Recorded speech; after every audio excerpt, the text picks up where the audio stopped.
oleh saya dan ditemani oleh Arafat sebagai dari FDM sendiri. Mungkin sepatah dua patah dari Bang Andi sedikit karena tadi Bang Andi pengen katanya ada hal yang ingin disampaikan gitu mungkin. Boleh Bang, silakan sebelum saya buka. Iya, terima kasih. Lanjut, Salam Bang. kenal. Ya, salam kenal dengan tadi Mas Faza ya? Siapa? Saya Mas Kevon. Oke. Oke, selamat malam. Assalamualaikum warahmatullahi wabarakatuh. Waalaikumsalam warahmatullahi wabarakatuh. Oke, Waalaikumsalam. Oke, terima kasih ini atas undangannya dari spesifik buat Mas Arafat saya untuk sharing session dan juga teman-teman di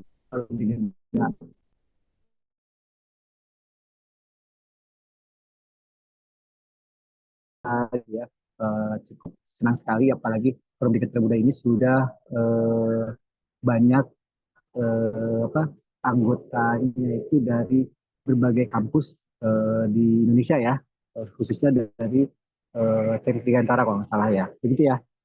Nah, kenapa? Karena bagaimanapun di dunia yang saat ini saya apa namanya berkecimpung di dunia industri manufaktur sangat membutuhkan apa ya minimal bahwa kami itu kadang-kadang merasa sendirian, ya.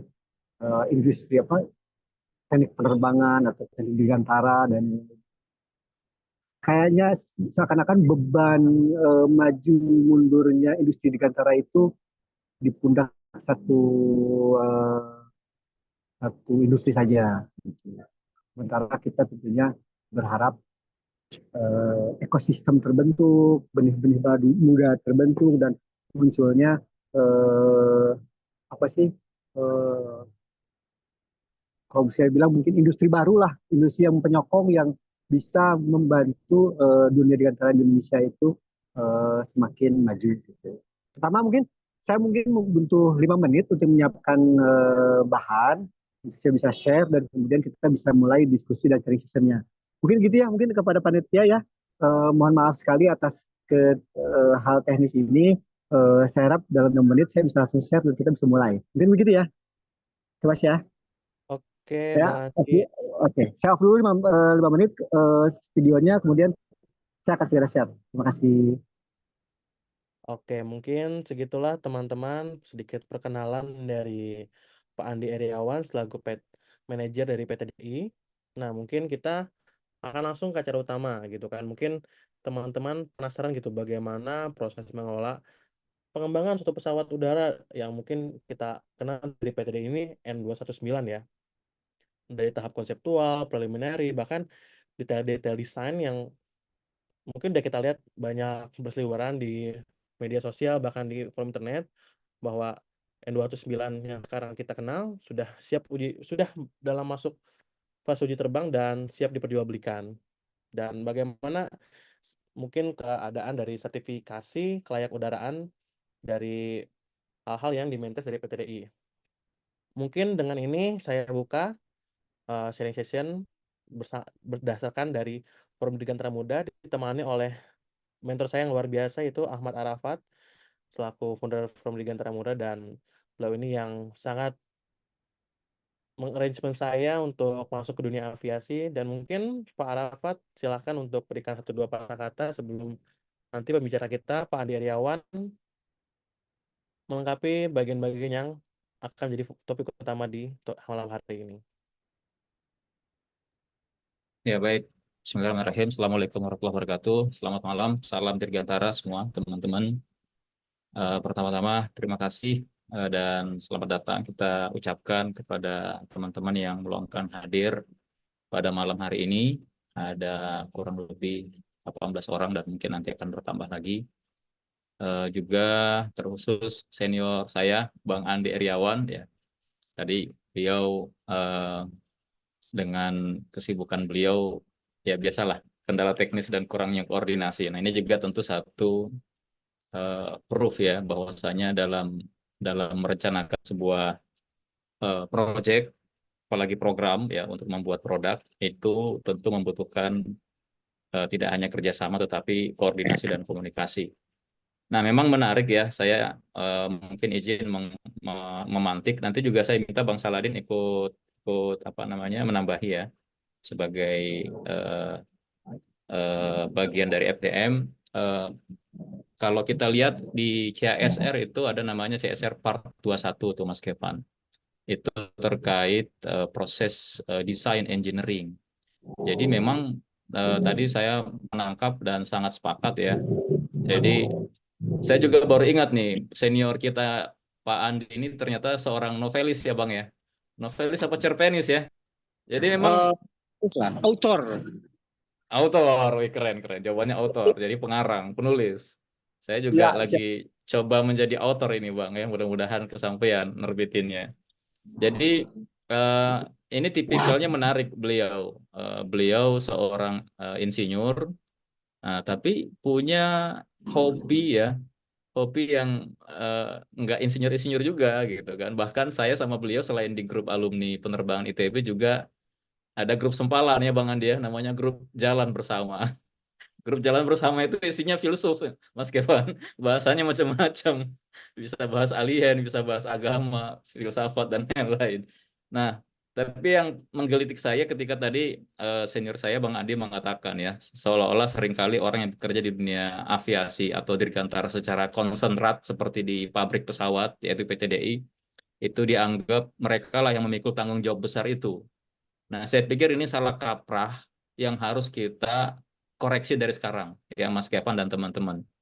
Karena ya tentunya kita semua memiliki tanggung jawab ya. Ya tentu bahwa ada namanya orang-orang yang berkecimpung sebagai eh, desain engineer, sebagai program manager, sebagai project manager, sebagaimana yang sangat mudah kita temui kalau kita main ke Bandung di kawasan kompleks di seberangnya Bandara Hussein Sastra Negara yang bernama PTDI, yang dulu bernama eh, dulu apa namanya Bang? Lupa saya. IPTN, IPTN. sorry, IPTN berganti nama menjadi PTDI, kemudian mengalami beberapa krisis ya seiring dengan krisis moneter.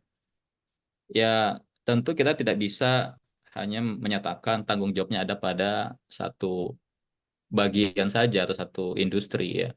Nah inilah sebenarnya juga Bang Andi yang ingin kita usung spiritnya, bagaimana kita ikut menyebarluaskan FDM ini, selalu ingin berpartisipasi dan sedikit berkontribusi, bagaimana kita menanamkan dulu wawasan kedirgantaraan Bang.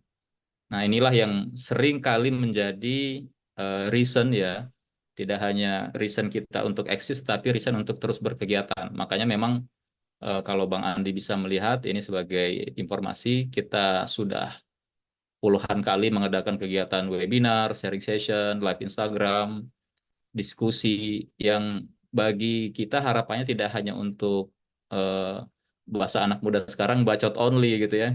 Harapannya nggak hanya di situ ya teman-teman Kevan, Faza, Bang Saladin dan teman-teman dalam FDM, tetapi sebenarnya minimal ikut membangkitkan kebanggaan bahwa bangsa Indonesia adalah bangsa yang memiliki kekuatan kedirgantaraan. Nah, tentu ya harapan kita di malam ini, Mas Kevan dan teman-teman, kita bisa mendengarkan langsung story-nya dari pelakunya ya, Pak Andi Heriawan yang eh, apa namanya eh, terlibat jauh dan dalam. Saya pun beberapa kali ke PTDI, saya aja ke PTDI belum pernah ketemu Bang Andi Heriawan ini, mohon maaf ini. Tapi setiap saya ke PTDI ngelewatin pesawat N250 itu Bang ya sebelum ditarik ke Jogja ya. Ya disitulah kita punya punya apa namanya? Ya punya spirit lah, punya emosi bahwasanya sayang banget ya N250 itu nggak jadi terbang. Apalagi waktu saya main ke hanggar, sebelahnya ada tower pengamatan itu Bang, yang waktu itu Pak Habibie sama Pak Harto di situ. Aduh banyak sekali yang itu ya mungkin hanya terkesan jadi memorabilia ya, terkesan jadi memorabilia, terkesan hanya jadi mohon maaf barang yang tidak lagi terpakai. Tetapi saya percaya ya dan tentu kita juga harus bersama-sama di sini meyakini bahwasanya bangsa kita ya bisa akan maju, ya salah satunya adalah dengan memajukan dan majunya industri kedirgantaraan. Bagi saya itu bukan kaleng-kaleng dan itu adalah tidak kurang begitu, karena seperti dosen-dosen kita di penerbangan juga sering mengatakan ya ciri-ciri kampus yang bagus itu adalah kampus yang memiliki jurusan atau prodi kedirgantaraan. Maka negara yang memiliki industri pembuat pesawatnya sendiri seperti halnya Indonesia ya di samping negara-negara maju di luar sana yang sangat apa maaf tidak tidak begitu banyak, ya ini adalah modal utama kita sebagai eh, apa namanya langkah-langkah untuk menjadi negara maju ya. Dan eh, menarik juga ini nanti Bang Andi, saya mungkin minta insight-nya kenapa sekarang diksi industri strategis nasional itu seolah-olah tenggelam ya, kalah dengan orientasi industri pertahanan. Nah, ini jadi ya nanti Bang Andi lah yang nanti spill-spill ya. Saya nggak berani mancing-mancing, takutnya kebablasan. Tapi intinya tadi saya bilang sama Evan, PTD itu tidak hanya pabrik pesawat, tapi juga pabrik helikopter, tapi juga apa first tier pembuatan barang-barang yang menyokong Airbus dan Boeing ya. Kemudian capability yang lain untuk aerostructure, termasuk juga produk dan project drone ya, yang meskipun juga apa yang hitam itu, Bang namanya, yang sempat masuk ke PSN.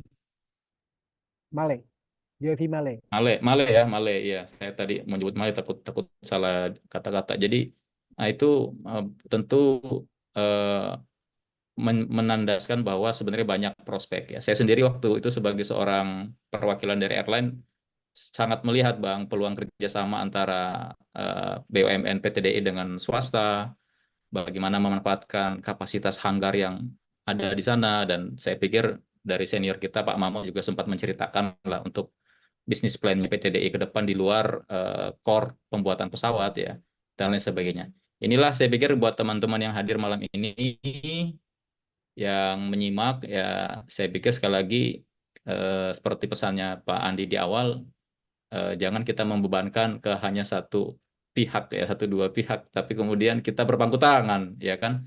Nah, itulah panggilan kita dari FDM ya melalui forum malam ini untuk mengetuk mengetuk. Wah, ada Mas Gunta. Malam senior.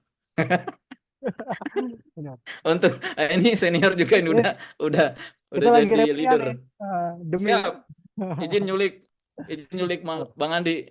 Nah, Itu eh waduh siap. di belakang saya Ini banyak pakar di belakang itu, pakar ya, analisa FDR data, flight data recorder yang udah berproses dari outsourcing secara mandiri kemudian bikin yang namanya PT Airing. Ya nggak, Mbak Andi ya? betul, betul, Jadi betul. saya pikir itu sebagai Nah, pembuka, Mas Kevin, mungkin nanti Bang Saladin ada juga tambahan.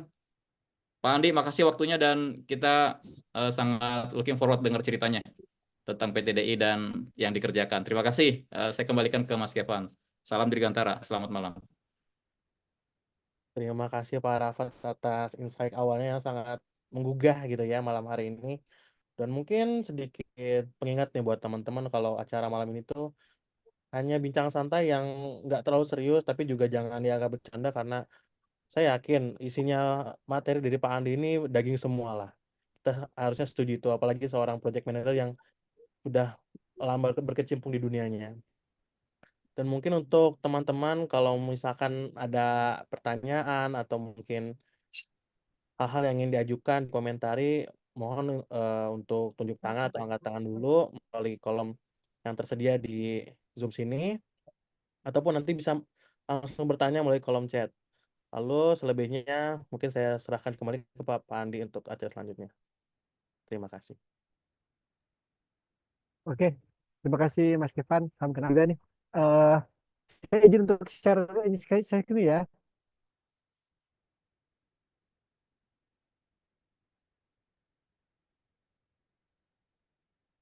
Oke, kita judulnya untuk sharing sesi malam ini adalah perjalanan eh, sama saya sendiri ya, dan mungkin beberapa kawan saya selama development pesawat khususnya N19. Oke, perkenalkan dulu, Nama saya Andi Riawan. Kemudian ini mungkin meme yang paling cocok untuk kita semua ya, untuk aeronautics atau aerospace engineer ya. Kalau misalkan kuliah di mana? Teknik penerbangan. Wah, hebat ya bisa jadi pilot. Nah, seperti itu. Atau eh, apa nih profesinya aerospace engineer? Wah, kebayangnya astronot dan lain-lain.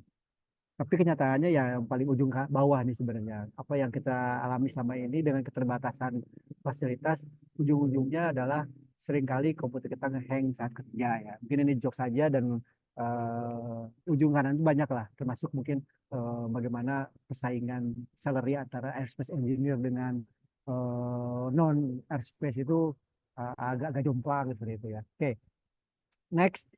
Oke, perkenalkan ya, nama saya Dewan. Saya dulu, saya sejak tahun 2005 sampai sekarang bekerja di PT Ganda Indonesia. Selama 12 tahun full di bidang load engineer, kemudian beberapa kali juga jadi project leader, tapi untuk 2019 itu di 2017. Kemudian menjadi saat sertifikasi saya juga menjadi project engineer,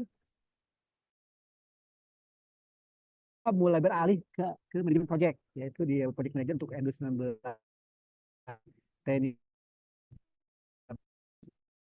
kontrak. Dan yang terakhir sejak tahun lalu mulai ganti objek ya, yang semula development sekarang ke major modification, yaitu untuk modernisasi pesawat C-130. Pendidikan S1 dan S2 di ITB jurusan Aeronautics. Kemudian secara lisensi ini bedanya engineer OEM dengan engineer MRO tuh lisensinya dikit ya. Bahkan mungkin nggak ada gitu ya.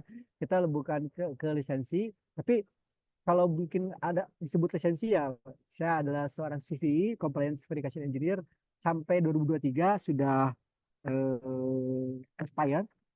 Dan yang baru mungkin di 2022 sampai 2025 saya license di PMP, Project Management Profesional. Oke, ini sekilas tentang saya. Nah, sebelum 2005 atau sejak lulus, saya sempat menulis fiksi remaja zaman Mas Saladin dan Mas Arafat masih jomblo gitu ya. Mudah-mudahan Gue sempat baca tuh Bang. Keren siap. tulisannya. Ditunggu novel berikutnya. Ditunggu endorse untuk jadi film ya. Oke. Amin, amin, amin. Siap jadi pemeran Bang. Siap, siap. Tinggal bilangin ke Joko Anwar, Din. Iya, betul, betul. Jadi terakhir itu 2010 ya nulis itu. Nah, sejak itu saya lebih fokus memang di kantor ya. Karena apa? Karena pada akhirnya mesti milih juga nih, fokus di engineering atau di apa namanya di nulis ya. Oke.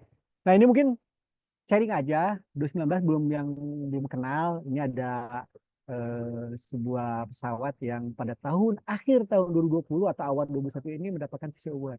Secara umum ya pesawat ini pengganti rencananya ya, atau ambisinya adalah mengganti Twin Otter, beat di Twin Otter. Ternyata Twin Otter mungkin bisa dikalahkan atau apa, muncul yang baru yang namanya Cessna Sky Courier. Jadi nanti kita cerita ya, kok bisa ya di waktu yang bersamaan, bahkan 2019 itu lebih dulu ini visi muncul pesawat sejenis gitu ya. Seperti itu. Oke. Jadi bukan kuliah umum, bukan apa, hanya sharing, membangunkan memori saat dulu kuliah. Dan mungkin nanti sedikit kita buka behind the story lah, apa sih yang menjadi yang muncul yang apa namanya, hal-hal yang mengharukan atau melelahkan, dan mungkin ya sedikit secret lah gitu ya, sebenarnya yang terjadi seperti apa. Oke. Nah, ini roadmap-nya nih. Bayangkan feasibility study N2019 itu dilakukan 2004, 20 tahun yang lalu. Berkesimpulan bahwa Twin Otter akan pensiun, kita perlu pesawat pengganti di daerah 3 TP ya, 3 apa, terdepan, lupa saya, pokoknya Tertinggal. daerah yang tertinggal dan terdepan, tertinggal, dan terluar, betul ya. Begitu. Bahwa kesimpulannya sangat besar potensi ini untuk mengisi pengganti Twin Otter karena memang Twin Otter itu rajanya daerah untuk perintis. Kemudian dilakukan konseptual desain seperti kita mungkin yang pernah punya pengalaman di waktu kuliah dulu, preliminary design, detail desain. Nah, kemudian ini kita mau masukin fase produksi. Nggak mungkin sebuah perusahaan itu punya modal untuk membangun pesawat. Apalagi sekelas PTDI ya. Bahkan KAI Korea pun tentunya menggandeng pemerintah gitu. Sehingga ini pospon berapa lama? 7 tahun ke sana kemari. Akhirnya kita berhasil. Ya, salah satu yang way out-nya adalah kerjasama dengan Lapan yang sekarang jadi BRIN. 2014 go production, first flight 2017, 2019 mulai sertifikasi, dan 2020 adalah kita mendapatkan TC Awards gitu ya. Oke, kita coba lihat ya, seperti kita kangen-kangenan dulu lah. Feasibility study 2004 atau 20 tahun yang lalu bahwa ada kebutuhan pengganti Twin Otter di masa mendatang. Kenyataannya bagaimana? Kenyataannya adalah peralihan twin engine ke single engine. Kenapa? Karena single engine disubsidi pemerintah. Oke. Ini satu problem dari sisi bisnis ya, yang mungkin Mas Saladin atau masyarakat yang bisa evaluasi. Jadi sekarang itu peralihan ke single engine, semua milihnya single engine, gitu ya. Sebenarnya yang kita produksi selama engine gitu. Apa namanya, kita mengerjakan konseptual, preliminary, bla bla bla gitu. Hanya ingin men-sharing bahwa di konseptual design itu adalah ada small group ya, spesialis yang memang mereka tuh experience-nya tinggi banget, pengalaman kuat, dan mereka adalah yang di-hunt oleh banyak industri penerbangan ya. Alumni 250 dan alumni 219 itu sekarang sangat laku keras di luar gitu ya. Kemudian juga di fase preliminary dan detail dan lain-lainnya. Ini mungkin sekedar melihat bagaimana proses dari requirement sampai kita membuat prototype ya. Di mana di fase detail dan tes itu sangat melelahkan ya. Karena itu apa? Banyak hal yang secara manajemen kita miss, secara teknikal kita miss gitu ya. Contohnya apa? Contohnya begini, saya belum share ya. Contohnya adalah bahwa supply chain itu kapan kita belajar supply chain? Nah, gitu ya. Misalnya kalau mungkin di kuliah dulu, kapan kita harus datengin barang? Datengin kecepatan, dia expire. Contoh ya. Datengin lambat, panjang, harganya naik. Seperti itulah. Sangat melelahkan gitu. Sampai kita pernah beli engine total 5 gitu ya. Apa namanya? Propellernya 4. Jadi artinya 2 set ya. Artinya kita punya spare engine, tapi kita nggak punya spare propeller. Engine punya spare, ternyata engine-nya ya bagus sampai sekarang nggak pernah rusak, nggak pernah grounded ya. Sementara si propeller kita sekarang tuh posisi tuker-tukeran, kayak kita MRO punya cadangan pesawat satu buat terbang, satu buat spare seperti itu ya, kayak gitu. Oke, kemudian ini yang akan saya share mungkin sedikit detail, tapi ini menggambarkan aerospace engineer itu apa aja sih di dunia industri OM gitu ya. Mungkin agak beda kalau yang berkecimpung di MRO. Kita di OM itu sangat spesifik ya. Tidak multitask, benar-benar spesifik. Mungkin apakah dia ujungnya menjadi spesialis atau kemudian ganti jalur, tergantung nanti kita bahas di ujung. Contoh misalkan saya 12 tahun jalur engineer gitu. Tugas elasticity, nggak ngerjain stress analysis, dan ketika misalkan saya butuh orang, dan juga perusahaan tidak merotasi dari weight and balance ke load, kecuali memang ada keinginan si personel tersebut atau suatu keterpaksaan sehingga dia ganti jalur gitu. Dan dia harus mulai dari awal. Ini menunjukkan memang dunia aerospace engineering di khususnya di aircraft development, khususnya lagi yang berkaitan dengan safety, membutuhkan berbagai macam spesialis yang memang spesifik ya. Jadi kalau misalkan dulu kuliah zaman saya 98 itu kurikulum baru. 97 dan ke atasnya di penerbangan TB itu clear dia masuk infrastructure sejak tahun pertama dia pilih infrastructure, fisik atau sistem. Kalau sekarang mungkin ada sistran ya, tambahan sistran. Kenapa?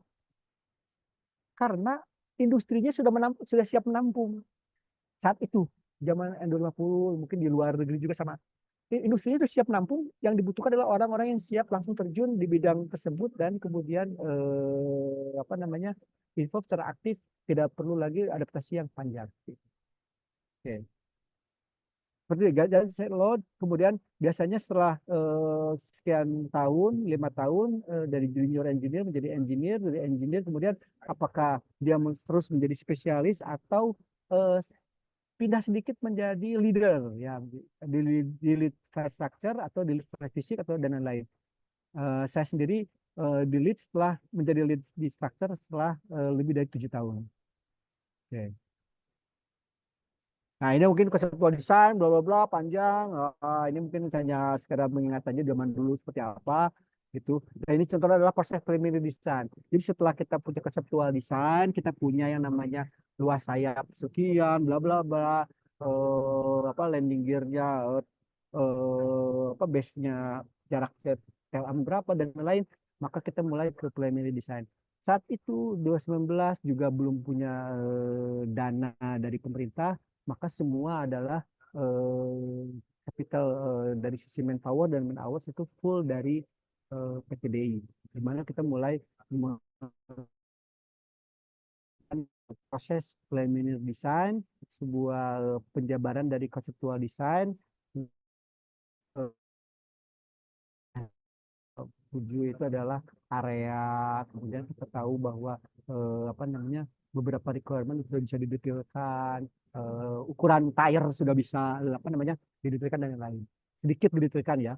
Seperti ini, misalkan engine nacelle, oke, kita konsep joy ini seperti apa, apakah laknya, ini orang struktur biasanya nih yang menarik ya. Kalau orang aerodinamik biasanya mulai komponen analisis, apa namanya mulai ke CFD dan lain-lain. Nah, untuk orang komponen sistem dia mulai merancang flow misalkan dari sisi sistem fuel system, orang propulsi, mulai ke konsep apa wiringnya mulai sedikit dipetakan, apa kebutuhan volume dan lain sudah mulai dijabarkan, ya.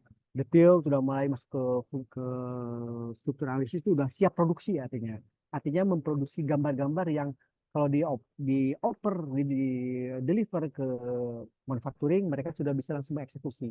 Di situ ada ketebalan, sudah dikontrol beratnya, kemudian jenis material seperti apa dan lain-lain. Dan ini tentunya sudah dievaluasi dari sisi safety-nya juga.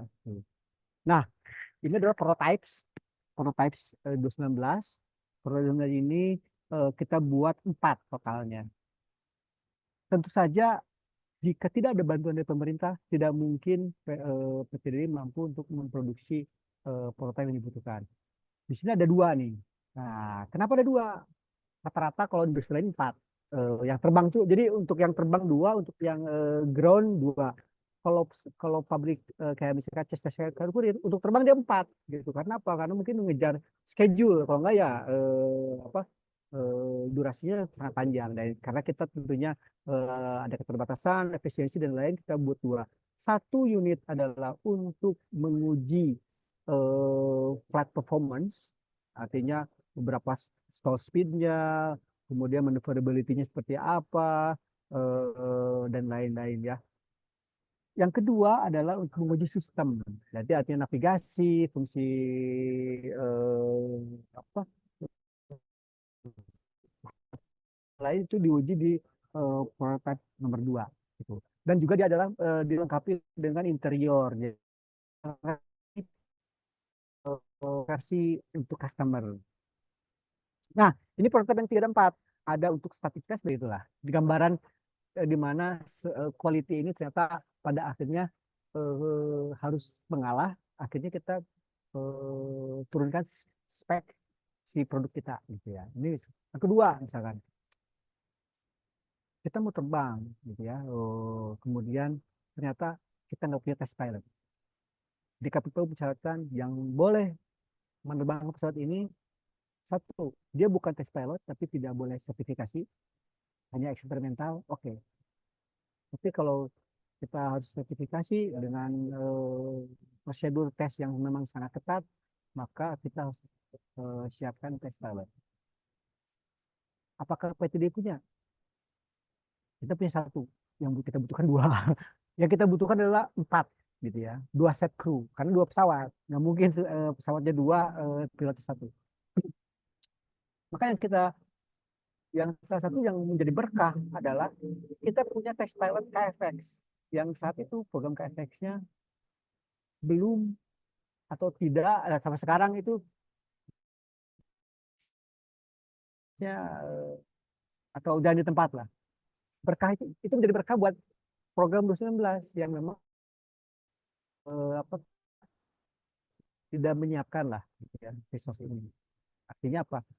Dengan belum berjalannya program KFX, test pilot akhirnya bisa kita pinjam, dan akhirnya kita malah punya 2 set kru, dan itu bisa apa namanya, menjadi solusi walaupun sudah cukup panjang ya, dari 2017 ke 2019 di timeline. Arti 2 tahun itu kita hanya eksperimental tanpa test pilot. Oke, mungkin lebih seru lagi kalau kita udah diskusi ya. Mungkin oke, satu lagi nih tentang karir pet tadi ya. Mungkin beberapa teman-teman ada yang di bidang engineering. PTD ini pernah punya masa di mana setelah era N250 zaman Habibie, itu engineer-nya itu menyebar ke seluruh dunia, gitu ya. Kemudian PTDI harus membangun kembali, melakukan regenerasi ulang gap yang ada antara apa istilahnya, bidang-bidang tertentu, atau gap antara junior dengan senior dan spesialis dan lain. Kemudian akhirnya kita bisa membangun N19. Dan itu terjadi lagi sekarang. Sekarang itu lulusan, kita saya juga lulusan N19 sekarang menyebar ke banyak perusahaan, terutama perusahaan drones ya.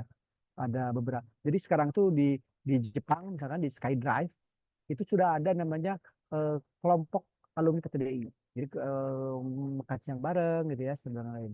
Di Etihad MRO demikian.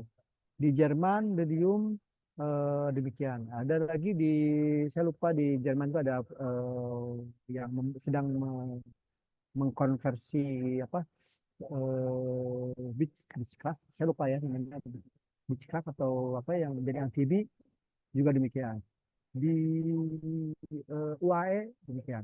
Eh, Saat ini tuh tumben-tumbennya gitu ya, LinkedIn saya itu selalu ditanya mau nggak pindah, yang dengan posisi yang cukup menarik lah gitu ya, sebagai lead gitu. Artinya apa? PTD akan tidak lama sangat khawatir jika ini terjadi terus, maka semakin gap ini semakin besar lagi. Atau saya melihat dengan adanya Forum Bikin Muda bukan mengajak teman-teman bergabung, bukan. Saya ingin atmosfer tentang keengineeringan ini di kita itu di Indonesia lah, tetap bergairah lah. Itu tidak melihat kalau di PTDI-nya sedang turun, maka atmosfer pendidikan juga redup. Itu ya ini saya mungkin apa namanya, sangat apresiasi sekali dengan forum pendidikan muda ini. Begitu. Apapun profesi yang sedang dijalankan, apa itu tuh di aviasi, di mungkin di tambang, ada yang nyasar ke bank dan lain, itu tidak masalah. Oke. Kemudian kebanyakan dari kita artinya gini, perjalanan karirnya adalah setelah menjadi engineer, meneruskan menjadi engineer di tempat lain, atau menjadi spesialis, menjadi chief engineer. Tapi itu hanya sedikit sekali yang menjadi chief engineer. Kita PTDI sendiri baru punya selevel chief engineer itu mungkin secara generasi ini itu mungkin hanya 5 orang menjadi chief engineer yang bisa proses desain sampai tes dan sertifikasi. Itu mungkin total dari diproduksi itu hanya 5 orang. Memang ini sangat challenging sekali dari sisi teknis. Kemudian atau jadi project manager atau ke bidang lain, ke bisnis development dan lain-lain. Tapi yang apapun itu, yang paling menarik memang saya pribadi menjadi spesialis itu suatu kebanggaan ya. Kalau mampu kita menjadi spesialis, hanya saja jika industrinya sedang turun, tentunya tantangan yang ya untuk pribadinya itu ya biasanya pindah-pindah kerjanya, jadi menjadi job solver. Kita sekarang punya job solver, tadi juga di Airbus ya. Mungkin Mas Radin kenal ya, sebaik nanti siapa ya yang lagi yang kayaknya lagi Zoom juga sekarang ya.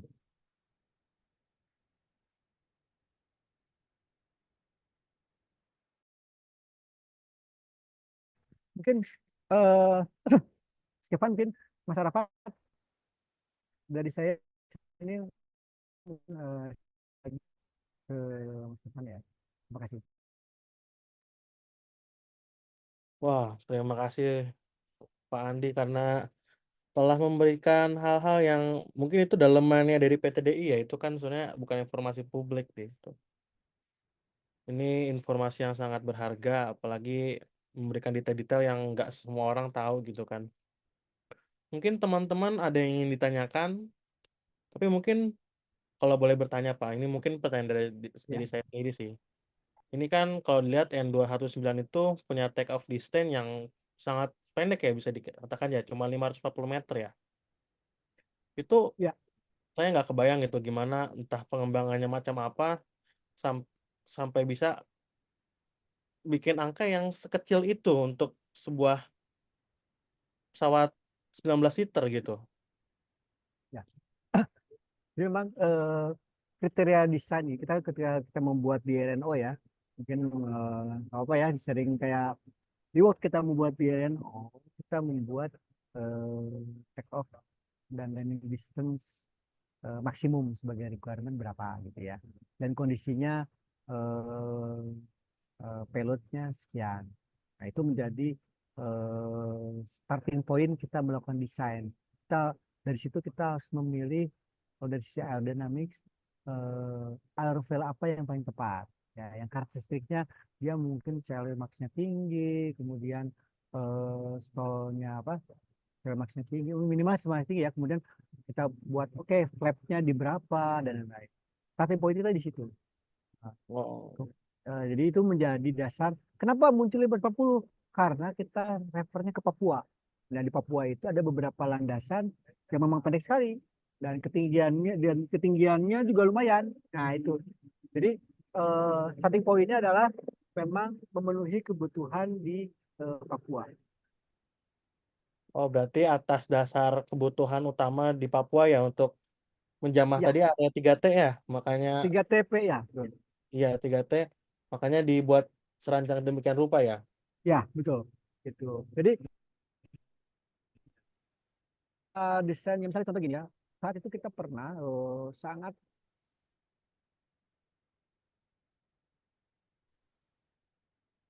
oke, kita landasannya minimal 2000 meter, nggak kepake. Nggak kepake itu, ya nggak perlu pendek-pendek gitu. Jadi memang ini ada tujuan di balik desain itu. Bisa jadi kita fokusnya bukan di take off landing, bisa saja. Misalkan contoh di cruising apa di eh, apa distance gitu ya, di endurance gitu. Kadang-kadang kita starting point itu starting point desain bisa macam-macam. Nah, khusus untuk 2019 ini eh, kita pastikan dia bisa teknologinya di Papua, di Papua ini. Hmm. Mungkin sedikit pertanyaan iseng aja sih Pak ya dari saya. Kalau kira-kira N219 ini bakalan menjawab nggak pertentangan tentang apa namanya water base? Karena kan beberapa hari lalu saya ikut seminar itu Indonesia tuh sedang membangun water base, jadi kayak bandara di perairan. Nah, kira-kira N219 bisa menjawab tantangan itu nggak? Ya, Jadi memang eh, sejak 2020 kita mendapatkan TC Awards, maka eh, next program kita saat itu adalah membangun N219 amfibi, versi amfibi. Memang sangat spesifik, kebutuhan terbatas, tapi jumlahnya cukup gitu ya. Kita kalau kita hitung di total di Indonesia itu sebenarnya kita perlu kira-kira 50 pesawat amfibi minimum atau sipkan atau amfibi ya. Nah, untuk 2019 ini sudah berjalan sebenarnya proyek amfibi ini. Memang awalnya kita akan dengan 8, kemudian 8 melebur menjadi Brin, agak mundur setback lagi dengan Bappenas dan lain-lain. Nah, terakhir kita PT 219 versi land plan ini kan sudah berkontrak dengan TNI Angkatan Darat ya. Dan salah satunya adalah kita sedang dorong agar versinya adalah versi amfibi. Rasanya sih ini semakin dekat kita bisa melakukan eh,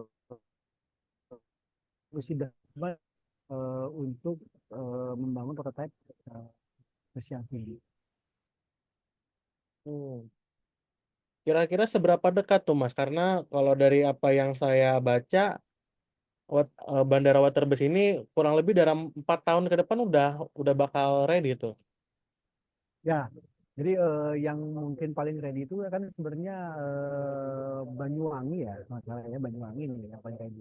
Artinya sambil eh, dari sisi development versi amfibi ini membutuhkan waktu sekitar 3 tahun sampai dia sertifikasi, Waterbase ini kan eh, mungkin seharusnya sih artinya di sisi waktu cocok lah ya.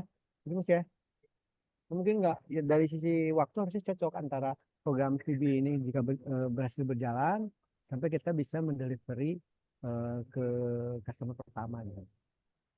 Hmm.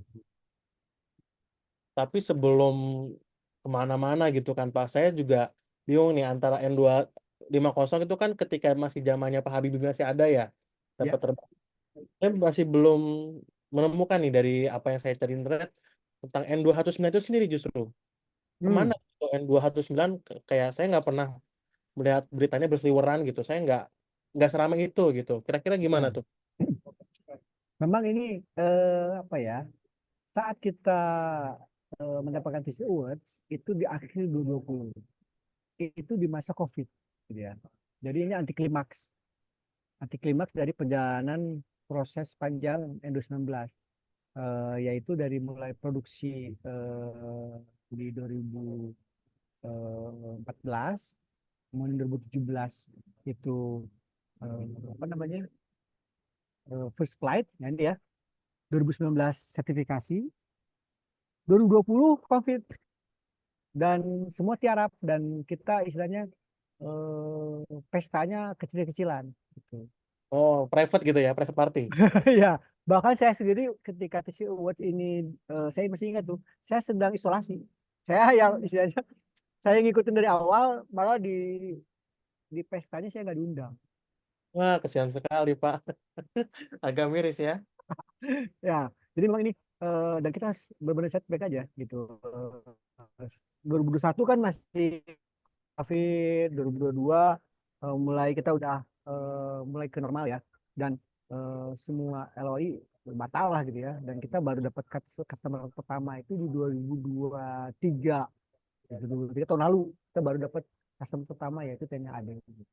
Ya ini memang ternyata kalau timing itu ya seperti itu ya, timingnya ya sudah suratan ya, kita di Desember baru bisa mendapatkan Desember 2020 kan. Hmm. Sama mungkin kalau pertanyaan pribadi dari saya nih, Pak. Kira-kira boleh di-spill nggak nih? Kan tadi Pak Andi sempat ngomong 4 pesawat ini ditampilkan ya sebagai prototipe ya. 2 Ya, diterbangkan dan 2 ada di hangar di land. Nah, itu kira-kira ya, boleh nggak di-spill kira-kira harganya berapa tuh pengembangan 4 pesawat itu? ya.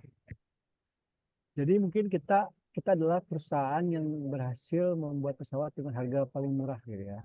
Karena memang, iya betul betul. Gini, cost production kita itu dibandingkan dengan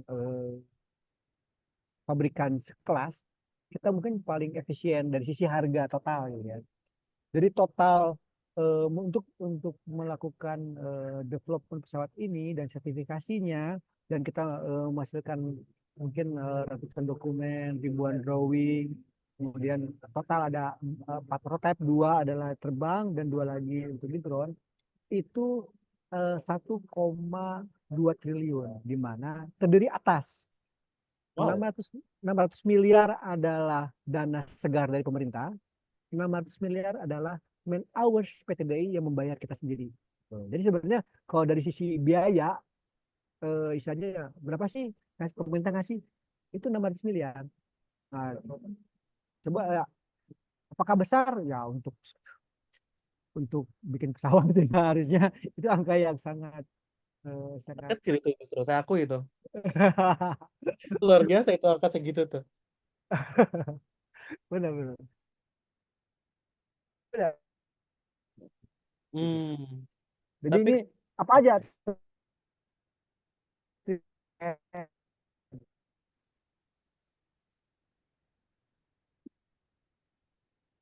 Pak Andi, maaf tadi apa pertanyaannya? Putus-putus? Ya enggak, tadi saya komen bahwa semua itu termasuk banyak, tidak hanya deliverable gitu ya, tapi Hmm. termasuk yang jig-jig gitu ya, perbaikan hanggar dan lain gitu. Oke. Oh, Mas Andi, kira-kira ini ada teman-teman yang mau nanya, namanya Mas Fahri Arahman. Boleh Mas Fahri langsung aja tunjuk tangan, nggak apa-apa, langsung ngomong. Oke, sebelumnya terima kasih banyak atas kesempatannya. Suaranya terdengar? Clear? Aman. Oke, terima kasih Bang Andi, panggilnya Bang aja ya. Karena kebetulan saya juga mahasiswa teknik penerbangan, udah tahun terakhir. Saya juga tertarik di menjadi aircraft designer, Bang. Jadi tadi dengar ceritanya N219, meskipun secara big picture-nya, tapi tetap terlihat menarik karena sangat sedikit apa ya, informasi yang datang mengenai hal tersebut. Kalau saya dari kampus Surya Dharma Jakarta, jadi Ya, bukan dari ITB. Em, jadi saya mau tanya ini aja Bang, mungkin karena saya tertarik jadi aircraft designer, saya udah final year student juga. Abang kan S1-nya dengan S2-nya itu cukup jauh ya Bang, ininya, jaraknya.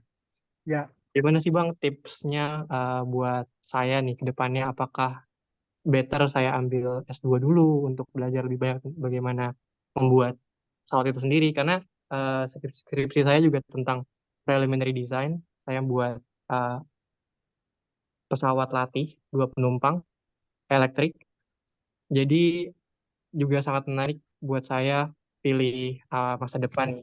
Oh, apakah better untuk S2 dulu atau kerja dulu ke pengalaman menjadi eh, aircraft designer itu sendiri. Tapi kan kalau di Indonesia hanya PTDI ya manufaktur, dan untuk menjadi aircraft designer tuh saya masih apa ya, banyak eh, gelap lah jalannya gitu Bang. Mungkin tips-tipsnya aja Bang. Makasih. jadi dengan Mas siapa? Fahri, Tadi Fahri. dengan Fahri ya, oke. Mas Fahri ya, oke. Terima kasih nih. Oh, saya senang sekali kalau ada yang, saya pengen jadi eco designer. Saya tuh senang banget. Kenapa? Karena memang saya tuh pernah merasa di dunia itu sepi gitu, nggak ada lagi teman ya untuk khususnya di bidang desain, analisis, manufaktur pesawat ya. Kayak gini, eh, ada beberapa eh, cara ya agar kita bisa eh, menjadi seorang aircraft designer yang sukses ya. Tidak hanya aircraft designer, tapi yang sukses.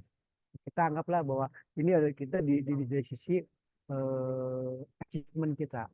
Dan kalau kita sepakat mungkin secara umum adalah kalau kita sudah bekerja di Airbus Boeing, mungkin bentar lagi Comac ya, tapi maka achievement aku sudah achieve dari sisi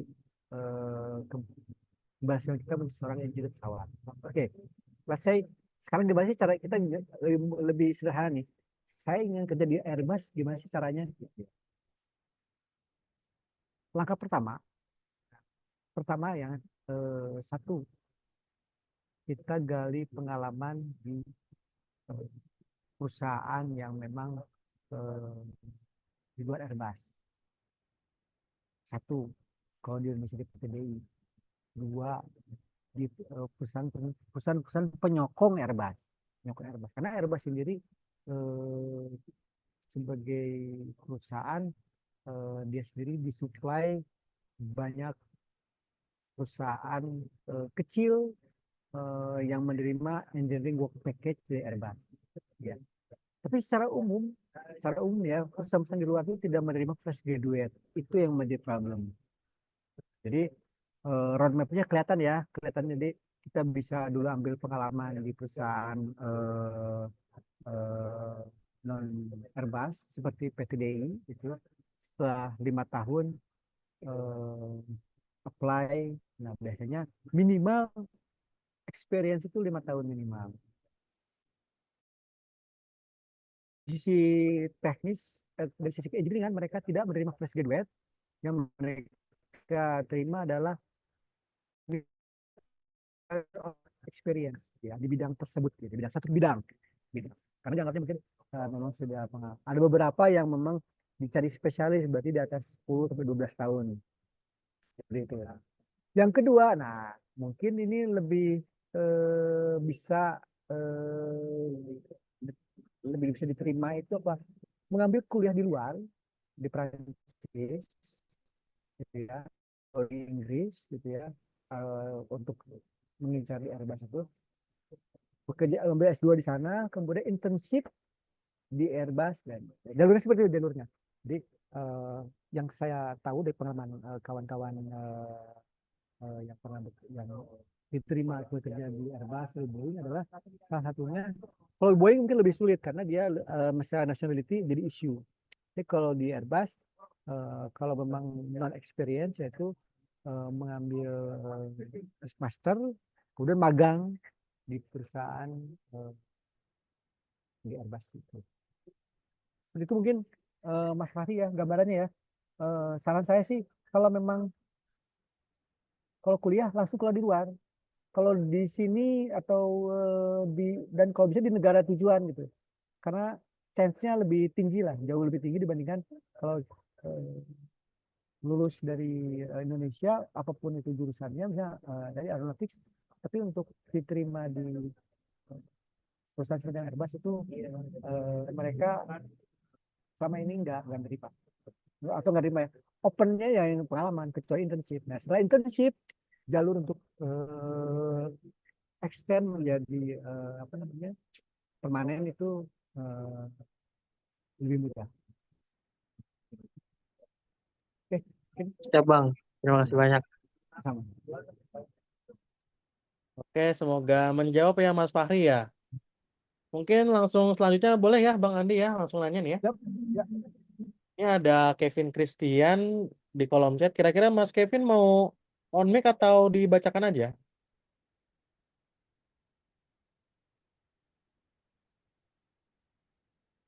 Mungkin Mas Kevin nggak jawab ya. Oke, mungkin saya tanya, ucapkan aja.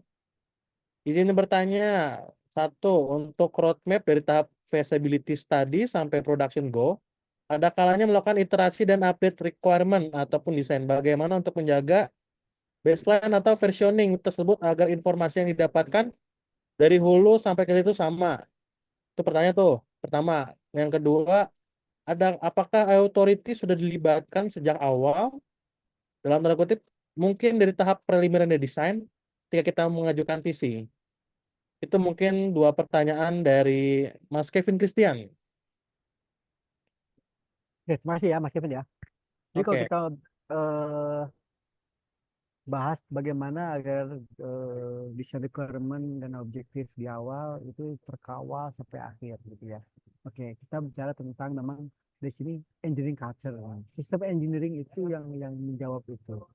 Jadi kalau misalkan dari sisi project management, bagaimana agar cost, quality, and delivery cocok gitu ya. ekosistem engineering adalah bagaimana requirement terpenuhi. Spesifik sekali. Nah, jadi ini memang hubungannya dengan culture ya. Culture sebagai bangsa gitu ya, kemudian turun di breakdown menjadi culture dalam perusahaan, dalam bekerja dan lainnya. Yang masih ada gap nih dari sisi ke level ideal.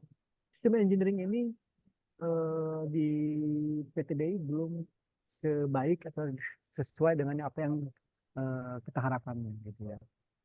Jadi kalau misalkan lihat ya seperti ini ya, secara apa namanya? Nah ini ya, sistem engineering itu dalam porsi di configuration ya. Jadi dia adalah sub dari bidang konfigurasi.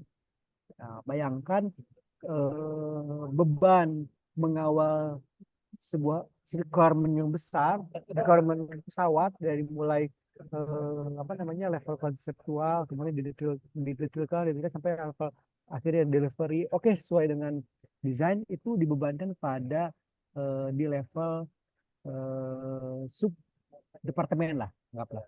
Sementara kalau kita bandingkan dengan di Korea, civil engineering itu levelnya setara dengan project. Jadi kalau mungkin yang di dunia project tahu ya ada PMO ya, Project Management Office gitu. Jadi tim besar atau sebuah tim khusus gitu. Sementara, nah dari sisi airspace engineering, sistem engineering ini yang setara. Kalau yang satu mengontrol schedule, quality dan cost, satu lagi mengontrol requirement ini terdelivery, terjaga dari fase preliminary sampai fase delivery gitu. Oke. Itu mungkin menjawab ya. Jadi cara mengawalnya ya kita menjalankan sistem engineering. Terkait sertifikasi nih, nah sekarang hadir juga dari perwakilan sertifikasi nih Pak Robin Estat angkatan 2000 ya, beliau yang menjadi program manager sertifikasi 2019 ya. Apakah sertifikasi terlibat? Tentu setiap tahap dari secara secara ideal sejak ide muncul untuk melakukan yang namanya desain, maka ada sosialisasi lah, ada semacam sosialisasi dan dengan melibatkan apa namanya, melibatkan pihak otoritas ya. Nah, tentunya secara curve landai gitu, awal-awal konseptual. Oke, konseptual kita udah punya preliminary. Nah, yang awal dari gong bahwa kita akan melakukan sertifikasi, kita apply itu di fase detail design. Jadi di fase detail design adalah secara resmi kita apply. Oke, timeline berapa lama? 3 tahun. 3 tahun harus kita selesaikan seluruh proses sertifikasi dari mulai detail sampai dengan fase tes terakhir. Apa yang terjadi dengan 2019? Tentu saja kami sudah lama juga tidak intinya begini, setelah 3 tahun kita perpanjang gitu ya. Jadi Pak Robi itu udah berapa kali nih perpanjang nih gitu kan, sampai akhirnya terakhir perpanjangnya oke gitu. Jadi aplikasi sertifikasi adalah 3 tahun, kemudian ada proses perpanjangan sampai akhirnya kita total dari mungkin 2017 ya sampai 2000 lebih dari 4 tahun 5 tahun lah gitu. Oke, mungkin gitu ya jawab ya. Oke, semoga Mas Kevin tadi menjawab ya dengan penjelasan dari Pak Andi. Nih Mas kayaknya ada yang banyak nanya, nggak apa-apa ya? Oh silakan silakan, saya senang lah tanya. Kita ramaikan aja mungkin. Mungkin selanjutnya ada tadi siapa? Oh, ada Bang Furkon. Tadi Bang Furkon mau angkat tangan. Boleh deh on mic langsung, Bang Furkon. Oke, cek. Terima kasih Mas Kevin udah dikasih waktu. Suaraku kedengeran ya? Iya. Mas Aman. Kevin. Oke. Selamat malam Pak Andi, Mas Kevin semuanya. Mohon izin saya dari lulusan dari Politeknik Penerbangan Indonesia, Curug. Nah ini ingin bertanya aja sih, iseng-iseng. Jadi mindset dari PT DI itu kan ya bagus lah, hebat. Nggak ada pabrik pesawat di Southeast Asia, itu nggak ada. Di Asia Tenggara tuh belum ada kecuali PT DI. Jadi kita masih leading di negara Asia Tenggara daripada negara-negara yang lain kayak Singapura, Malaysia, itu kan dia belum belum punya ya pesawat-pesawat pabrik pesawat seperti PT DI. Nah, mau nanya Pak, mohon izin. Jadi kan pesawat itu kan dibikin dari beberapa part. Nah, part ini kan pasti punya subkon. Nah, subkon ini paling banyak itu ada di Indonesia kah atau ada di luar? Untuk setiap part dari N219 kurang lebih seperti itu. Dan pertanyaan yang kedua, apakah semua tes part itu dilakukan di Bandung? Apakah di remote area dulu? Terima kasih. Terima kasih, menarik Mas Burkon. Jadi tentang PT DI satu-satunya pesawat di itu melenakan ya. Jadi sebuah negara yang punya komitmen untuk membuat pesawat, membuat pabrik pesawat dan lain itu dalam sekejap mata jadi bisa. Saya ingat ya, saya itu tahun 2007 memberikan transfer of teknologi, ngasih training saya tuh ngasih training ke orang Iran tentang mendesain pesawat. Apa yang terjadi? 2000 kemudian mereka bisa buat pesawat sendiri. Tahun 2010 saya ke Turki 2010 memberikan transfer of teknologi untuk membuat PSI. Apa yang terjadi? Mereka sekarang punya angka dan bayar besar. Jadi kalau negara punya ambisi, sekejap itu udah meninggalkan Indonesia. Cina, lihatnya sekarang Cina. Jadi memang yang pertama itu melahkan. Satu-satunya yang membuat satu-satunya itu melahkan. Nggak ada yang nggak ada kompetitor yang nggak kompetitif. Intinya itu ya, tertidur kita. Oke, saya lanjut ke pertanyaan ya. Spare part. Jadi seluruh avionics adalah impor. Satu ya, seluruh avionics adalah impor. Apakah Indonesia bisa? Seharusnya dengan roadmap yang baik bisa. Kita punya apa namanya info global, mungkin beberapa perusahaan lain dan lain. Kalau jika kita punya roadmap, jangan ambisi bikin radar, enggak lah. Sesuatu yang bentuknya mungkin mulai dari display dan lain-lain. Dari sisi structure, nah mungkin ini cukup diandalkan lah. Nah, PT DI memang secara struktur khususnya di area sheet metal itu memang kita produksi sendiri. Itu pun bukan kebanggaan. Harusnya kita punya banyak partner. Kita punya harusnya tidak hanya PT DI yang bisa memproduksi barang-barang atau komponen-komponen sheet metal ini. Ini memang investasi quality sistemnya sangat ketat sehingga yang terjadi adalah ya lagi-lagi sendiri. Nah, ketika sendiri itu apa? Ya ketika tidak ada ekosistem maka kita kewalahan. Kita seperti ayam mati di lubang padi gitu. Contoh tahun 2022 PT DI sudah punya MOU dengan Airbus untuk melakukan supply air structure senilai $500 juta selama 10 tahun ke depan. Artinya minimal setiap setahun ada nilai $10 juta untuk menyuplai komponen, $50 juta ya untuk menyuplai komponen air structure ke Airbus. Yang terjadi apa? Yang kita bisa serap hanya 5 juta atau 10%-nya dari apa? Karena pada akhirnya mesin kita ya itu aja. Kita dengan dan supply chain-nya juga mungkin punya problem sendiri dan kita tidak bisa share ini ke industri lain karena memang secara quality management system belum siap, mesin belum ready dan lain gitu ya. Jadi kalau sisi part seperti itu ya. Kayaknya udah ya. Pertanyaan kedua apa ya? Lupa ya. Tes flight Pak. Tahapan tes flight. Apa? Oh, tes flight. Oke. Kalau tes memang bertahap. Kita untuk apa namanya? Biasanya kan tahap pertama flight first flight ya. First flight itu udah hopping dan lain itu dilakukan di Bandung. Kemudian beberapa kali kita operasi normal itu di Bandung, kemudian terbang ke arah remote area, bukan remote area sih, daerah selatan Sukabumi ya, Sukabumi gitu, terbang di atas laut, seperti itu kembali lagi.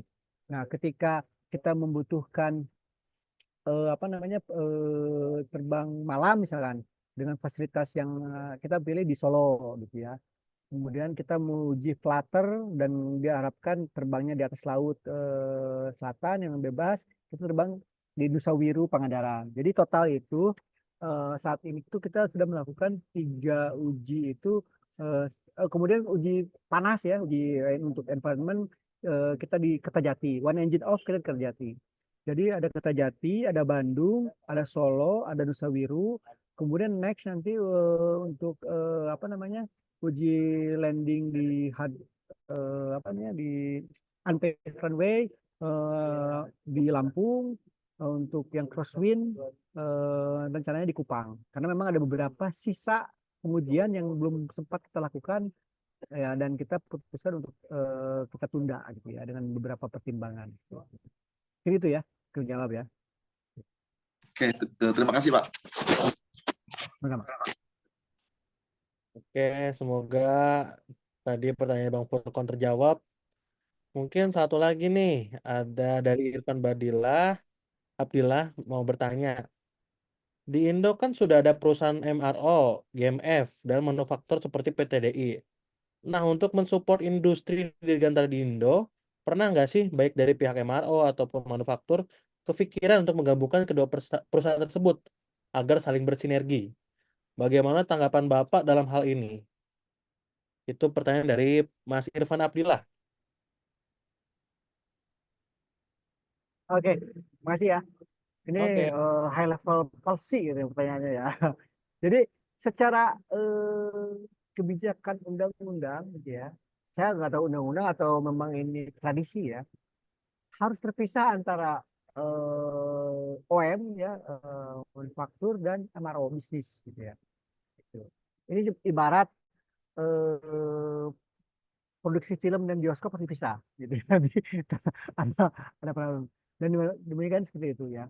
Nah, tapi secara kolaborasi tentunya ya beberapa bisnis PTDI dengan GMF ada irisan dan kita usahakan ini menjalin kolaborasi.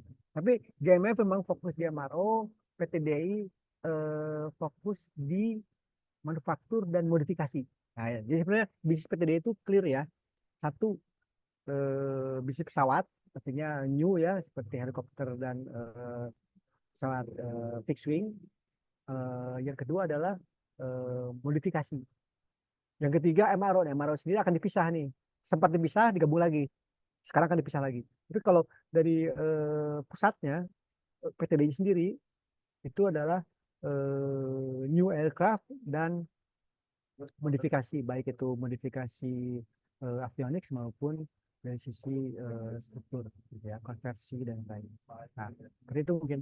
Jadi kalau kolaborasi udah mulai, kebetulan direktur utama GMF itu namanya sama dengan saya, Andi Fahrulozi. Jadi kalau kita secara setiap kali kita ada irisan, tentunya kita usahakan kita berkolaborasi.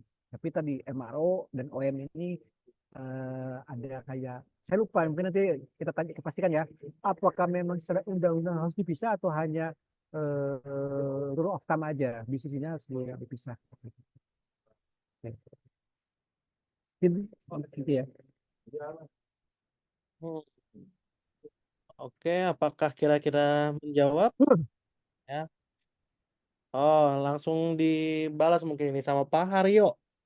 Awe ya, mungkin langsung ditanyakan aja Mas Haryo, tolong di open mic aja. Ya, selamat malam. Saya ingin Malam. bertanya. Perkenalan dulu, saya Haryo. Saya lulusan Politeknik Penerbangan Indonesia, barengan Mas Furkon juga. Nah, terus pertanyaan saya sih, ya, ya sebagai salah satu lulusan penerbang yang belum dapat tempat di operator, saya apa nih, kayak semacam ada keinginan gitu. Bisa nggak sih kalau misalnya nanti kerja saya bawa N219 ini gitu lah. Jadi yang saya tanyakan adalah eh, sekarang sejauh mana penjualan N219 itu sendiri apakah masih berjalan atau memang ada kendalanya yang spesifik. Terus pertanyaan yang kedua sih, mungkin nggak terlalu nyambung sama Indo 19, tapi ada nggak sih program dari PTDI sendiri yang menyiapkan untuk membuat semacam pesawat latih atau sekelas General Aviation yang mungkin masih nyambung dengan visinya Nur Tanyo dulu gitu. Terima kasih. Oke, Oke, Mas Haryo salam kenal ya. Jadi sejak kita mendapatkan visi di akhir 2020 atau anggaplah di 2021 ya, karena memang itu Desember akhir 2021 sampai 2024 ini, PTDI itu baru berhasil membukukan itu adalah penjualan ke satu customer, yaitu apa? TNI Angkatan Darat, sejumlah 6 unit. Ya. Yang lain bagaimana? Jadi gini, pada akhirnya sebuah produk baru launching itu khususnya untuk pesawat itu tentunya yang namanya ICAS development ada gap antara DRNO dan antara requirement dan hasil hasil. Satu itu ya.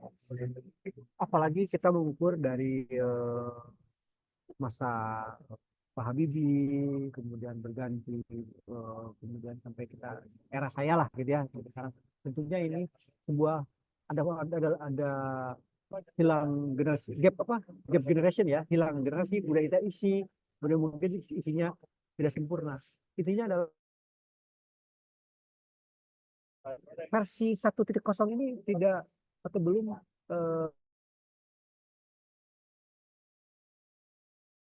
apa yang semua dirancang. Dan itu sangat wajar sekali.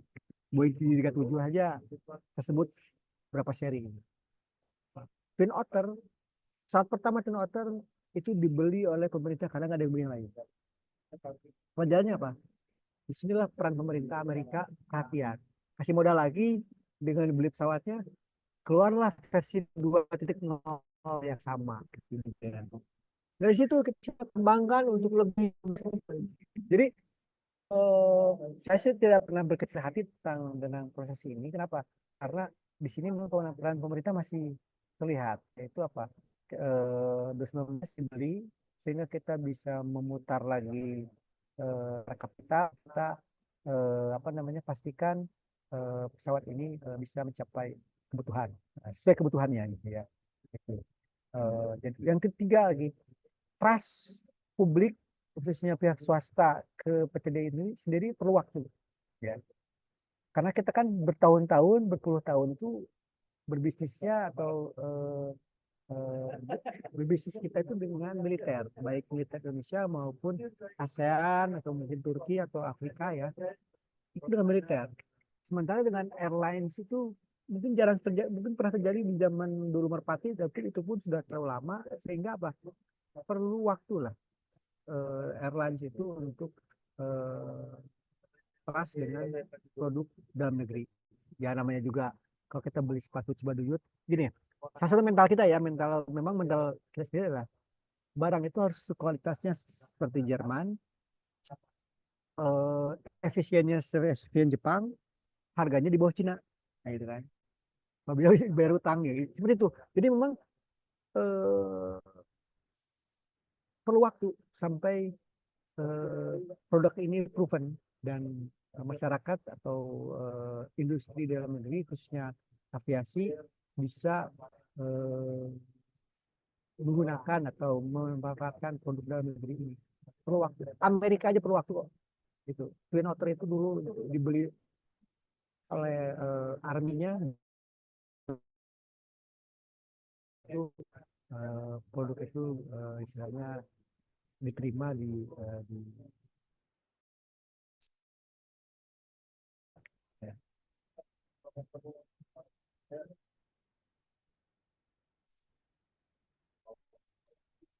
Mungkin apa Pak Andi udah cukup menjawabnya? Cukup ya.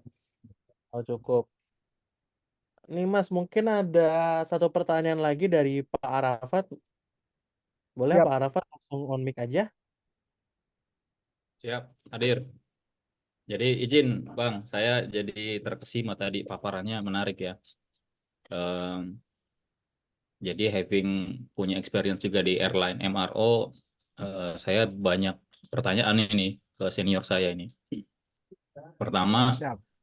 eh, tadi Bang Andi juga udah nyinggung lah masalah culture ya, khususnya kita sebut aja engineering apa namanya, engineering workflow management lah ya Bang ya.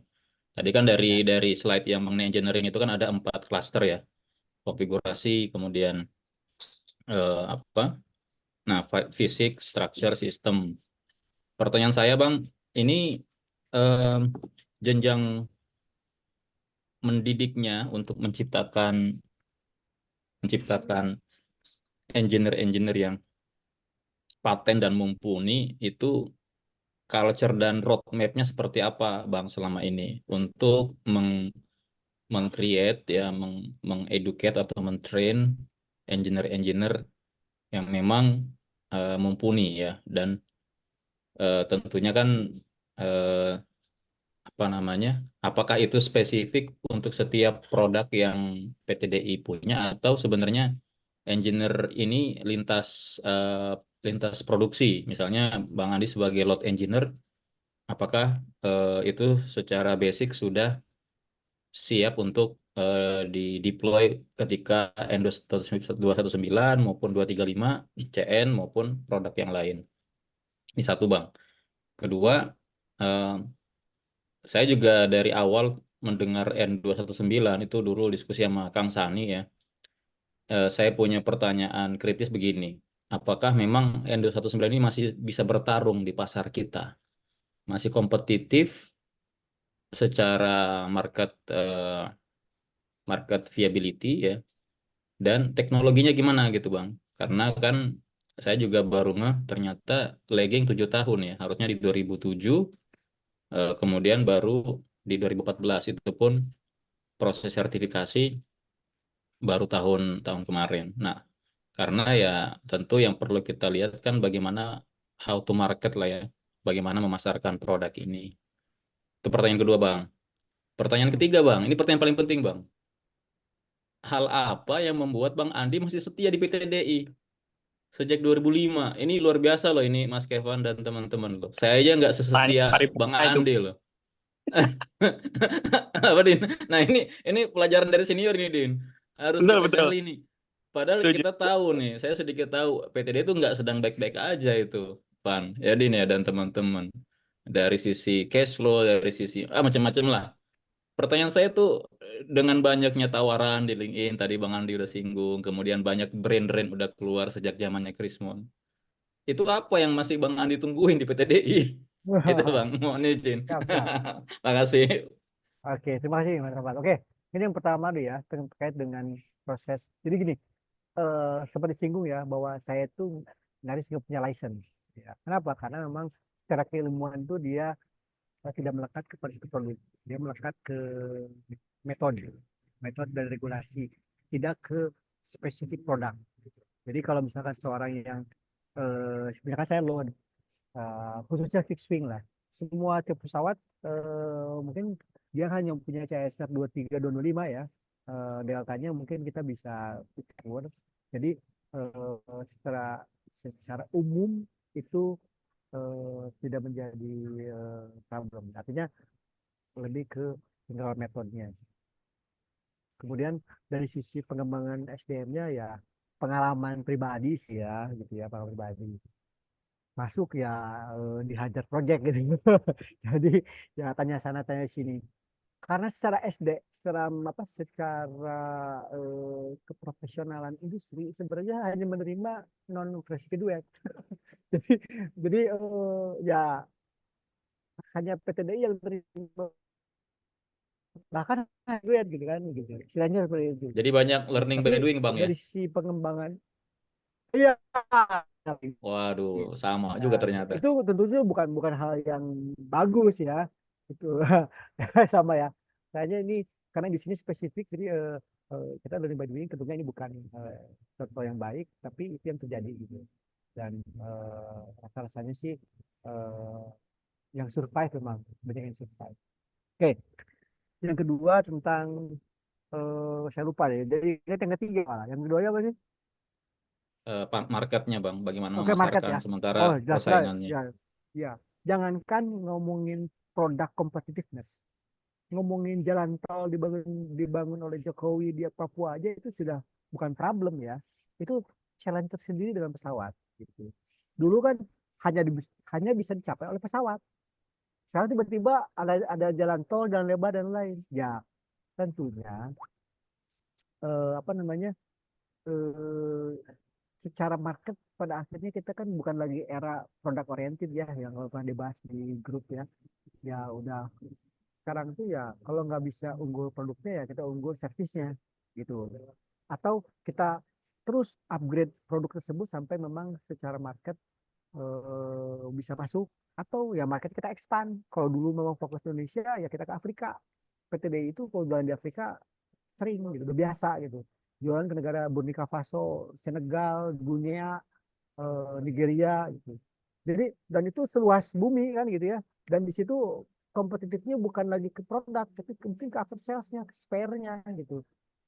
Mungkin ke negara-negara yang fuelnya murah ya buat apa juga efisiensi apa fuel yang ditekan gitu ya, yang kita lebih justru bagaimana support after salesnya.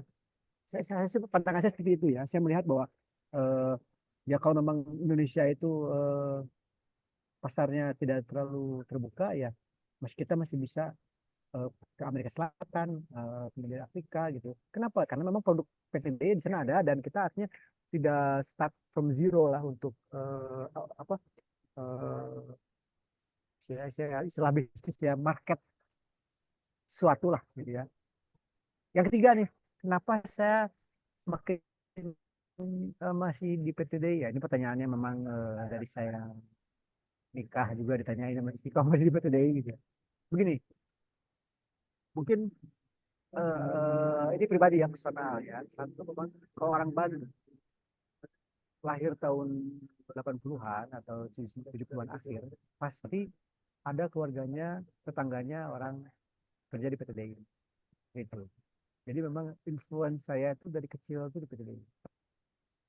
Yang kedua, ketika kondisi memang sedang tidak ideal, saya sendiri tidak diam. Diam itu gini, kalau saya memilih di karir yang sama, karir sama itu artinya misalkan saya terus sebagai load engineer, artinya perahu saya ketika ada kebocoran atau pelampung saya ya load engineer. Artinya apa? Artinya saya salah satu exitnya adalah saya pindah ke eh, perusahaan lain di bidangnya sama. Ya. Tapi yang saya pilih adalah project management. Ya. Itu kenapa? Karena saya coba berperan lebih di luar ke engineeringan. Karena mungkin yang dihadapi bukan hanya teknis tapi non teknis, gitu kan. Bukan hanya masalah requirement, bukan hanya masalah quality, tapi mungkin juga masalah ya tadi ya masalah cost management dan lain-lain gitu. Itu salah satu adalah saya coba kontribusi bagaimana kondisi yang tidak yang naik turun ini saya coba yang turun lah ya bukan naik turun yang turun ini saya coba bantu. Kemudian kenapa juga masih bertahan nah gitu ya. Ya mungkin biar ketemu Mas Arafat sekarang di sini gitu ya. Kalau enggak kita nggak pernah ngobrol nih kayaknya.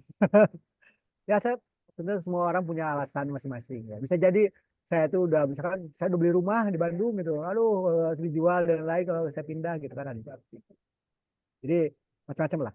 Tapi saya masih berharap bahwa Pak Robi aja masih betah di PTD ini dari DKPPU masih berkunjung, bantu, dorong. Apalagi masa saya yang di dalam tinggalin gitu kan. Oke, kita bisa menjawab ya tiganya ya. Ya. Makasih Bang, semangat Bang, kita support terus Oh, Bang, Insya Allah. ya, kasih. Izin, mungkin nanti kalau misalnya ada dari PTDI atau FDM ada sesuatu yang ingin di apa namanya disosialisasikan atau di apa kita siap bantu Pak. Mohon izin Pak Andi. Ya izin itu Oh, siap, untung siap. diingatin Mas Furkon. Bang Ya, Andi, saya waktu itu ya. pernah ketemu Pak Mamo di kantor beliau. Saya cuma minta satu hal sama beliau waktu itu Bang. Pak, nanti anak-anak FDM magang di PTDI ya, boleh ya? Nuh, Boleh katanya. Cuma nanti mungkin kita lewat Bang Andi lebih fokuskan ke ranah engineering ini Bang, Siap, secara siap, luas. siap. Ya, Cuma teknisnya nanti perlu digodok dulu lah sama-sama. siap, Nanti siap. mohon dikawal Bang. Gitu Siap. Mas Furkon Ya, sebagai siap, info. siap. Terima kasih. Cie, Furkon, cie. Oke, mungkin itu aja ya Bang Andi. Sedikit conversation kita yang malam ini sangat menggairahkan. Mungkin ada Bang Andi ada sedikit satu patah dua patah kata nggak? Wah, Ini kayaknya ada udah kebanyakan untuk patah kata nih saya. Kayaknya kembaliin ke Mas Kawan sama Mas Arafat ya. Silakan, silakan. oh, Yang udah saya enjoy lah. Saya enjoy sekali. Saya pun senang sekali ada forum internet muda. Tentunya dengan semakin bertahun, mudah-mudahan terus bertambah ya. Artinya ada anggota baru, industri apapun. Kalau sudah ada forum seperti ini, diharapkan gitu ya. Contoh misalkan ini, PTDI bikin 4 pesawat. Kalau kita nggak punya support system, maka harga itu akan dikendalikan oleh pihak luar. Ujung-ujungnya harganya nggak kompetitif.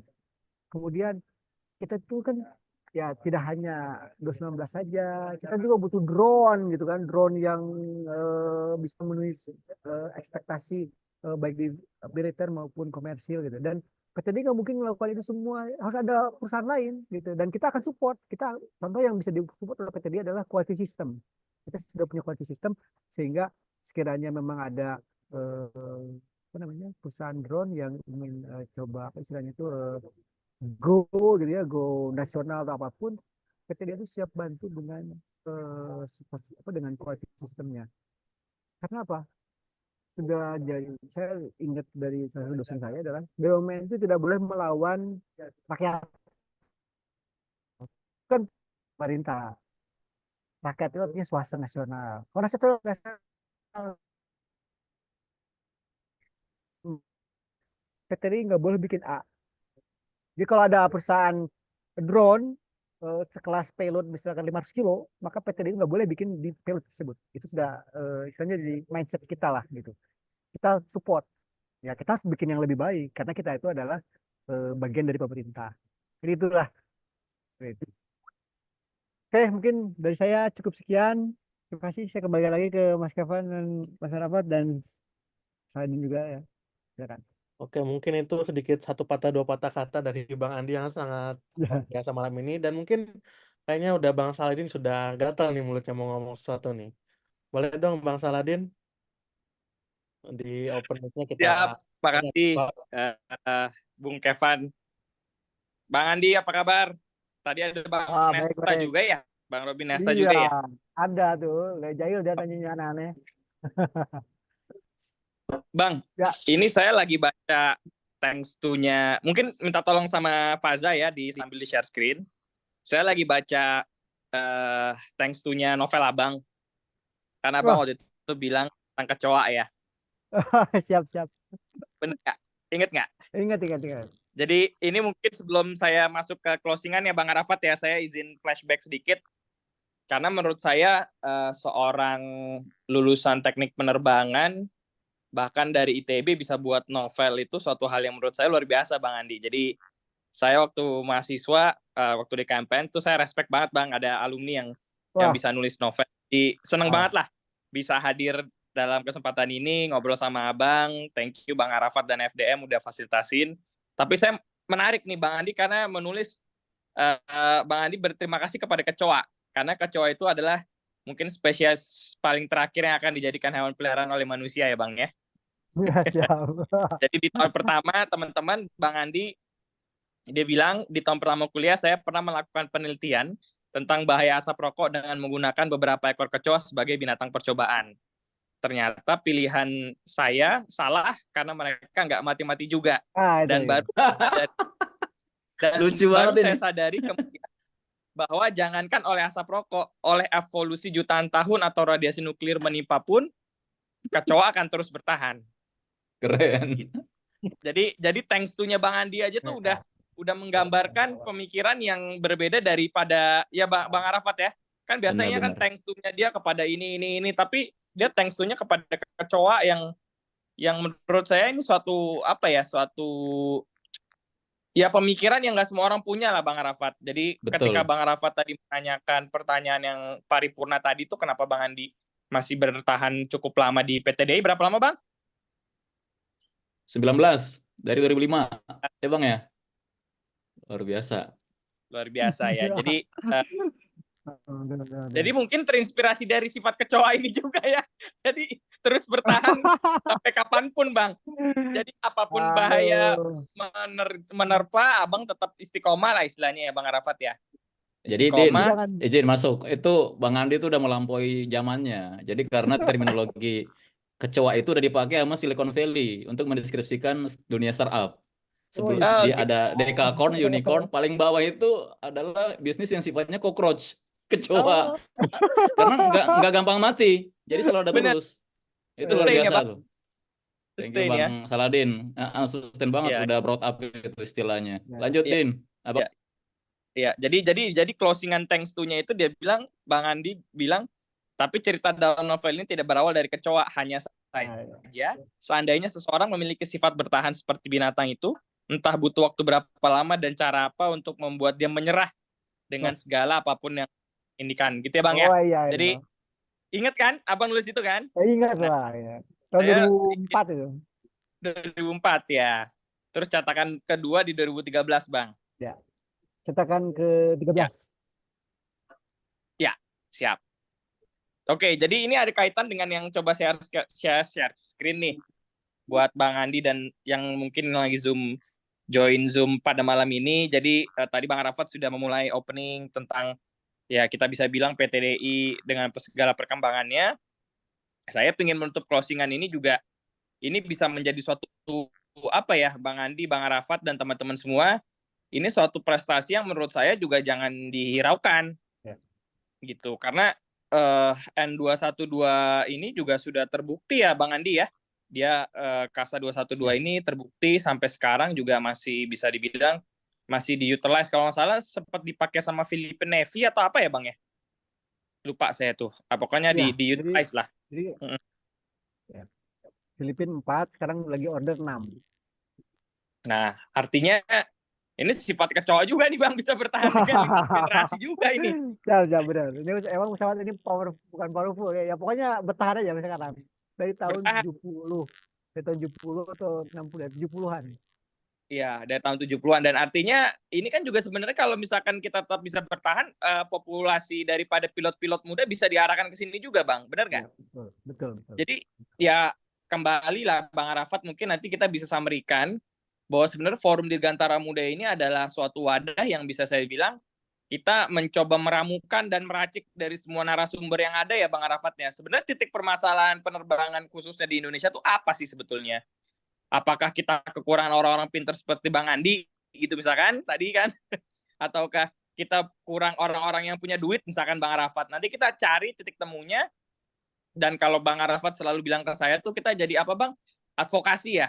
Kita bisa beradvokasi kepada pihak-pihak atau stakeholder yang tepat gitu Bang Andi. Jadi saya melihat PTD ini mungkin ada 1000 potensi, cuman kurang satu hal yang untuk bisa mewujudkan itu semua lah. Jadi 1001 kita ambil ada 1000 potensi yang luar biasa, N219 amphibious, N219 seaplane. Wah, pokoknya udah nggak ada.